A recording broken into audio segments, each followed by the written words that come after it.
Hello and welcome. I'm joined today by Johann Callaghan. Johann has been speaking with me before on the radio, but today we are in different circumstances, of course, and everything seems different. So we return to the topic of sleep and how to get some with Johann because, yeah, as I said, everything's changed. Hello, Johann. Hi, Brian. How are you? Not too bad. What are you up to these days that has you so busy? Oh, God. Well, at the moment, obviously, one of the prime concerns is keeping the immune system really strong. And it's a concern a lot of people are having at the moment with this virus going around. So what I'm up to now is I have a 7-day sleep video series, Boost Your Immune System with Better Sleep. And it's doing really, really well. And, in the video series, it's looking at not only just your sleep, because sleep has a profound impact on our immune system, but the gut health, our mental health, everything. It's all holistic. And it's kind of natural and free. If we can sort out our sleep, it will kick in our immunity. Is that what happens? Yeah, well, our immune system relies so much on our sleep, particularly our deep sleep. And really, we have most of our deep sleep in the first half of the night. And studies have shown that, during the nighttime when we're sleeping, a deep phase of sleep, it produces all the cytokines and the antibodies and our T cells, which is our killer cells. So just quite an awful lot. And there is studies show that, if you have 5 hours of sleep or less in any one night, it can really decrease or suppress your immune system by up to 60 or 70%. So that's quite profound. You have all the science words. People won't have to really learn them, will they? They just need to get good practice. Is that what's going on? Yeah, exactly. It's just all about getting into a good habit. But really, really what I find is that if people have an appreciation for sleep, if people have a new view or a new perspective on sleep and how it can have an impact on your health and your well-being, on all levels, physically, mentally, emotionally, and for your immune system, obviously it's the physical part. But when people have a different perspective, they'll start to value sleep and then they'll start to prioritize sleep. So that's really what my aim is. And at the beginning, do most people value their sleep at all? No, I don't think so. There's a lot of people that are abusing. Actually, human beings are the only species who deliberately deprive themselves of sleep. Like we stay up late at night time and, till 1, 2 o'clock in the morning, and then we're getting up early for work. And now at the moment with the current climate, we're binging on Netflix and we're drinking alcohol and wine and, we're just really abusing our bodies and not allowing our bodies to get into that circadian rhythm, that cycle, that normal cycle that we're supposed to be, involved in. So yeah, This is something we spend 1/3 of our life doing and we don't look after it. it's massive, isn't it? Like 1/3 when you think about it, so there has to be something really profound about sleep if we are sleeping for a third of our lives. And it really is something not to be overlooked. And what at the beginning could people do? Do they need to kind of look inward and say, what are you doing to yourself? Or what, do you have to be kind to yourself to look into this? Where do you start? Well, so there's a couple of things that I could say there. So really it's about how we are during the daytime as well, because, there's a lot of stress and there's a lot of busyness in our lives. Before the virus came out, we were rushing to our jobs and we were working as much as we could. Even for the entrepreneur, they're trying to get as many hours of work in as they could. They're staying up late at night time. So we need to change how we are managing our daily lives and, be able to reduce the stress because we're actually going to bed wired and tired. So the first thing really is to be able to reduce our stress during the daytime. So whatever that is for you that, enables you to slow down, it could be we're not taking enough breaks. And some people see it as a form of laziness or, you're messing on the job type of thing, if you're taking breaks, whereas it's really vital to take a break. The body needs a break. And exercise during the day is something that we probably don't do enough of that's going to help us get that good sleep. Yeah, exercise is really important, and, exercising first thing in the morning is great, getting out, getting that sunshine. Sunshine helps to really set their circadian rhythm again, helping to reset all the biological clocks in the body. And, but the one thing about exercise is it produces all these endorphins and, serotonin. And serotonin is a hormone that we do need to help us with our sleep hormones. It's a precursor for melatonin, which is the sleep hormone. So exercise does an awful lot of things. It helps to reduce stress as well, all that pent up energy, and it really makes you feel good during the daytime. So exercise is super important. So people need to maybe get, you said something habitual, a habit, like a routine of a good, healthy daytime before we start even looking at night. And we recap that's on the activities that you do exercise-wise. And the other one, remind me, was? The exercise and reduce your stress, reducing your Take the stress. breaks. Yeah. Oh, the breaks, super Yeah. important. Yeah, super important. And, it could be, what I like to do is every hour take like a 2 to 3 minute break, right? That's for starters. That's just a very small break. And because like for me now, for example, I'd be on my laptop quite an awful lot. So it's super important that I come away from it. But also, notice when your body is tired during the afternoon between 1 and 3 o'clock. That's normally the slump that we have as normal. It's normal. And to recognize that it's not because we're eating a meal or a lunch or anything, it's a normal slowdown that the body naturally has. So recognize that. And, we do have our breaks between 1 and 2 o'clock in the afternoon if you're working a normal day typically. So take your breaks and don't be working through your breaks. That's really important. You mentioned humans being the only species that deprive themselves of sleep. I observe my two cats here at home quite a lot, and Yeah. they kind of go for, 16 hours of sleep and maybe more, and about 6 hours awake and out doing things. But when they're sleeping, one sleeps on a beanbag and the other sleeps in any warm space it can get. They toss over, they turn around. They're even like they're looking after, their comfort as they sleep. Like they will get up, stretch, and go back asleep again. They're really they're like I think they're professionals. They're taking their sleep seriously, Yeah. and we fall asleep with phone in our hand, going, "Is it on charge?" And it's gone. And then we wake up and we're back on the treadmill, doing like Yeah. not the exercise treadmill, but the treadmill of life, and doing something the next day. And even though everything's changed, and it has for me, in terms of I'm not working in an office now, I'm working at home. It's even busier. I'm taking less breaks. I'm running my lunch up to 2:30 Yeah. is when it starts.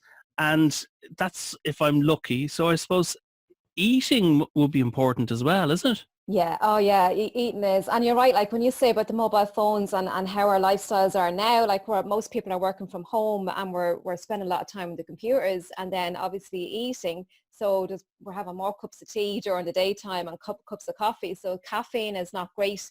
Caffeine takes a long time to metabolize in the body. So that's the first thing to be mindful of. And then how we're eating. So there might be a lot of people that might eat while they're doing something on the computer.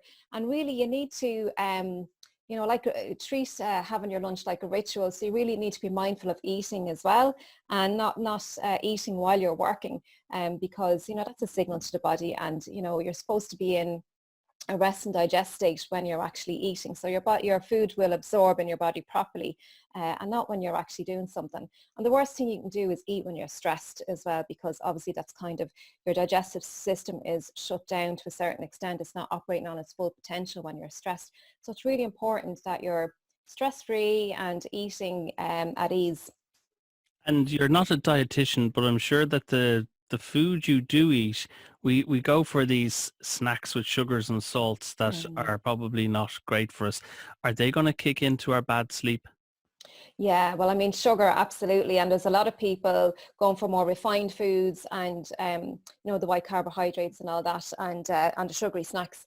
And particularly late at night as well if we're working away. But yeah, the sugar is going to have a massive impact on your blood glucose. And for an awful lot of people who tend to wake up during the nighttime, blood sugar could be an issue because when you drop below your baseline, your cortisol is going to kick in, which is your stress hormone. And because we do need to have a certain level in our glucose in our blood in our system. And if your cortisol kicks in, that's going to wake you up. That is our wake up hormone. So we need to be mindful of all the foods that we're eating, sugary snacks, refined foods, all that type of thing, especially if you're eating chocolate and stuff like that at nighttime before you go to bed. So we've had to look at, how to prepare ourselves by having a good, healthy day before we go to sleep. We touched on the technology. Maybe we'll come back to that. But where does it start when it gets to nighttime and you're going to go to sleep? Should you go to sleep as part of routine at a set time? Yeah, the best thing, because the body likes rhythm and routine. So we do have this 24 biological clock. I know I keep talking about the circadian rhythm, and the circadian rhythm is really super important because we need to be aligned to this circadian rhythm. If you ever flown on a plane, a 10-hour journey or whatever, and got that jet lag, so it's exactly like that if we're out of routine with our sleep.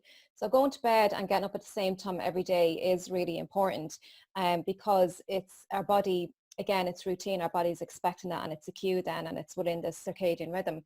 And it's especially more important to wake up at the same time because you're resetting that circadian clock. Your circadian clock has to be reset first thing every morning. And getting sunshine is really important first thing in the morning. But to come back to winding down before we go to bed at nighttime, slowing the body down, the heart rate, our body temperature, and our blood pressure, they all need to reduce down to enable the onset of sleep. So how do we do that? Well, we do things like, well, first of all, we need to get off the computers. So we'll talk about that in a minute. But we need to do things like read and take a hot bath, yoga, gentle stretching exercises, whatever it is for you. It could even be just knitting, just whatever it is for you that slows you down, that slows down the brain. To enable that onset of sleep. And usually that wind down would take about an hour typically. And it's the same for our children as well, especially like for everybody, we need to have this wind down routine. One of my sleeping cats has just woken up, stretched and gone out the upstairs window onto the roof tiles to probably get some air, looking after itself yet again. So that wind down, really important how you do it, but I'm going to go to the phone in hand, the elephant in the room, the phone and the charger in the bedroom, beside the bed, in the bed, and people looking into that screen. It's got to be all bad, isn't it? Yeah, it is, absolutely. And, the majority of people do take their phones to bed with them at nighttime. And there's three things really that's going on with the mobile phone. First of all, it's a stimulant. It's a stimulant to the brain. So it's increasing levels of what's called dopamine, and dopamine is a neurotransmitter in the brain that actually increases this addiction. So you may find when you're scrolling on Facebook, you're not looking for anything in particular, you're just looking for, it's a seek and reward kind of a neurotransmitter, and it just keeps seeking for something. So dopamine, that's what addicts us to our phone. That's why it's very difficult for people to put the phone down. And then also you've got the blue light as well. So the blue light is going to suppress that melatonin, and melatonin is the sleep hormone. So it's really important. And for every hour that we're on our mobile phones with that blue light glaring at us, it's suppressing your melatonin levels by 30 minutes. And we need melatonin to keep us, not only just to get us to sleep at nighttime, but to transition us through all the different phases of sleep during the nighttime and keeping us asleep during the nighttime as well. So that's the stimulant, the dopamine, the blue light, and that's those. Yeah, all those would have a massive effect. So we didn't need mobile phones. We didn't have them in, let's say, 1993, 1992, 1991. We didn't have to have them in our hand at every waking moment, on every tweet and Facebook update and little red dot going, we've got another like or whatever it is. So we can leave that out. Let me put forward something that's in my head, that if we have this mixture and menu of bad habits that are going to lead to bad sleep, but we're still somewhat tired and we go asleep and we get 6-7 hours of sleep, but it's bad sleep. What's that going to do to us? That, like, we slept, but it wasn't great sleep. Yeah, so you're talking about quantity of sleep there. So you may get the required hours in quantity terms, but quality sleep is not good. Sorry, it's not good if you don't get the quality sleep.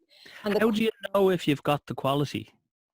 Well, Like, will you know? if you wake up in the morning and you've had your 8 hours sleep or whatever number of hours you normally have when you go to sleep at nighttime, if you wake up and you're feeling like really crap, your head is all foggy and you feel like you could go back to bed. So obviously, you're not refreshed. It's really when you wake up refreshed and you're ready to go for the day. That's when you know that you've gotten the required quality of sleep that your body needs. So you wake up like that, bad, crappy, let's call it, Yeah. and then there's this industry called the caffeine industry, and Yeah. there's one on every corner now. We can't just Mm, go down to a Starbucks nowadays, but there's machines in the kitchen that will whack out a coffee really quickly. yeah. There's this kind of caffeine then kind of chase that goes on all through the day. Yeah. Is that there kind of supplementing the bad sleep? Yeah, yeah. I mean, cup of coffee in the morning is okay, but not if you can't start your day without a cup of coffee. And, you know, some people literally they cannot talk to you or take a phone call or do anything until they have at least a cup of coffee. So that's a bad sign. And then if you're taking the cup of coffee, it's going to lead to another coffee and another coffee because that them effects are only going to, that's a stimulant. We know caffeine is a stimulant and it only lasts for so long. And when it goes low, then you're going to have that crash and you're going to need another cup of coffee to keep you going. So it's a vicious cycle. And the thing about caffeine is it takes a long time to metabolize. And so really what I say is to people is to have your last cup of coffee about 2 or 3 o'clock in the afternoon if you want it to metabolize because it takes that long for half of it to metabolize. So, if you have a cup of coffee at 8 o'clock in the evening after dinner or whatever, I mean, that's still in your system. Now, I've had people come to me and say, oh, I need a cup of coffee to get me asleep at nighttime. So I had to figure that one out because I was a little bit perplexed about that. But there are some people who are addicted to coffee. So that's a different issue. They're addicted to the coffee and the caffeine and they can't do without it. But for that person, if they have the cup of coffee before they go to bed at nighttime, there is proven, you can see it in sleep labs that they're not getting the deep quality sleep that they need. And then they're starting the day again, the same thing, vicious circle. So that's what caffeine does. The majority of things we've discussed are things that happen outside of the bed and even outside of the bedroom that are going to prepare you to get a good night's sleep. Is there anything about the bed part that, you're now in bed, and what can you do there with regard to, let's say, uh, you don't feel like if I close my eyes, I'll go asleep now. Uh, should you get back up and do something until you feel like that, or should you stay in bed and how should you practice? Like, is there anything you can do just lying Yeah, there? yeah. Count sheep kind of idea. No, counting sheep doesn't really work too well. But no, well, first of all, you have to create an association with your bed that, it's something that you're looking forward to, that you're going to get a good night's sleep. So first of all, if you can't go to sleep, say if it's taking you 20 minutes, half an hour, if it's taking you a long time to get asleep, the best thing to do is get out of bed and go and read or do something until you feel tired, because it's this association that's really important. Um, Obviously your bed equipment, I call it, so you need to have a really good mattress and a good pillow as well. And even down to your pajamas or whatever that you're wearing, they need to be comfortable. You're spending a third of your life in bed, so you need your equipment, as I call it, to be quite effective. And then you also said, if you're lying in bed and you can't go to sleep at nighttime, what do you do? So there's a lot of people who would have anxiety at nighttime. It would pop up at nighttime. And this is because going back to all this busyness that we have during the daytime. So during the daytime, we're distracted, we have things to keep us going. And then at nighttime, we're lying down, there's nothing going on. So what happens? All the thoughts come into our head. And this is where all the anxiety comes from. So what can you do? There's a couple of things that you can do there. You can do your breathing. Breathing is very, very effective. Breathing can activate the parasympathetic nervous system, which is the calming part of the nervous system, helping you to fall asleep. Breathing is really, really effective, especially the deep belly breathing. That's a really good thing. But a hack that I like to use is to remember yourself to sleep. And what I mean by that is when we're thinking of all these things that you have to do, or you're worrying about something or whatever, all these thoughts that are creating anxiety, you're doing that with this part of the brain here, which is the prefrontal lobe. This is your conscious brain. Now, if you remember yourself to sleep, so if you remember, go back to a holiday that you had or some event that you had a good time, and you remember it and you recall it in your brain, you're accessing a different part of your brain. And it's the same part of your brain where your sleep centers are. So you're activating your sleep centers. So it's a little hack to remember yourself to sleep, as opposed to be thinking about everything tomorrow that you have to do or whatever. So that's So probably the best. don't be thinking that spreadsheet and seeing that spreadsheet in your mind's eye. Go further back and start seeing the old films in the back of your brain that are places you went to when you were a Yeah, little bit younger. an enjoyable event. And it could have been something that day even, or something last week or whatever, something that, brought, that you were grateful for, or, that made you happy. And gratitude is another great thing as well that you can do. Very simple, just something that you're grateful for, because it creates, it creates a high frequency in your body, that, where there's love or whatever. And it could be, your daughter or your son or whatever, your spouse, if you're not killing them at the time. But, but like that love, and it activates that. So, and when you're in a space of love and joy and gratitude, there's no room for worry and fear. So gratitude is a really good thing to do at the moment with everything that's going on. Yeah, and be kind to yourself. You've Oh yeah. written a book and it's called How to Get a Good Night's Sleep. Did you write another book, or are you doing some courses or something at the moment? I'm in the middle of doing another book. I'm starting another book, and it's really on my own story.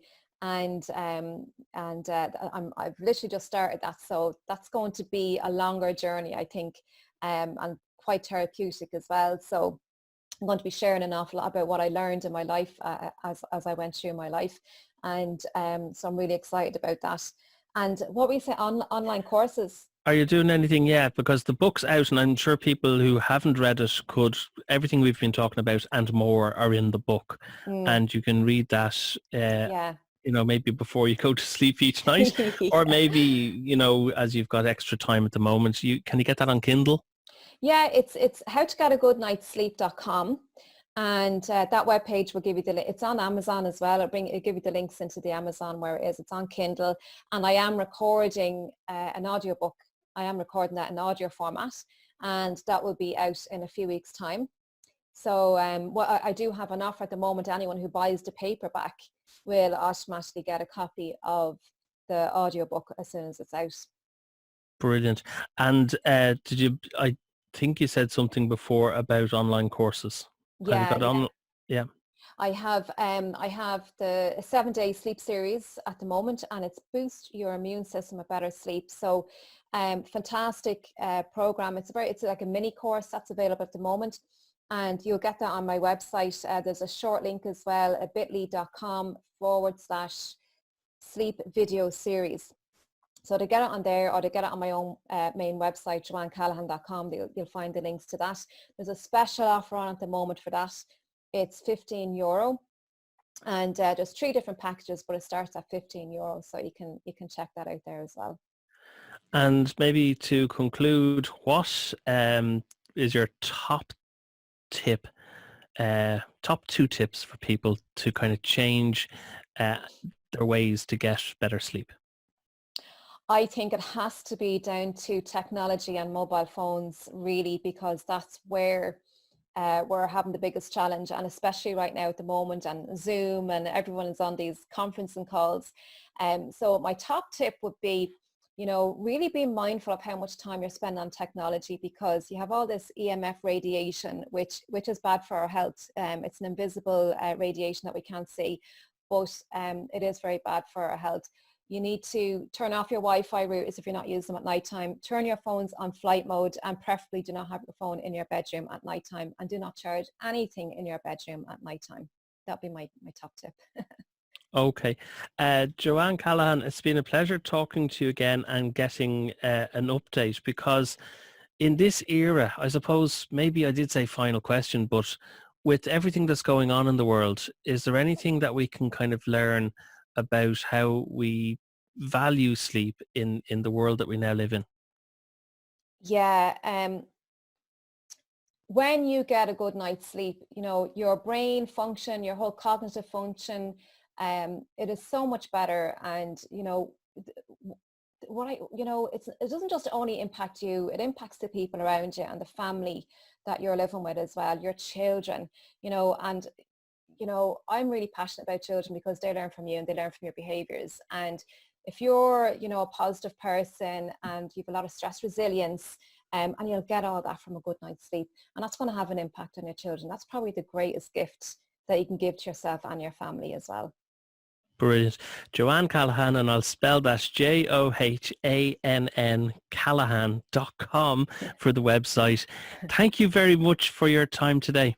Thank you, Brian. It was incredible. Sleep well tonight. Thank you. You too.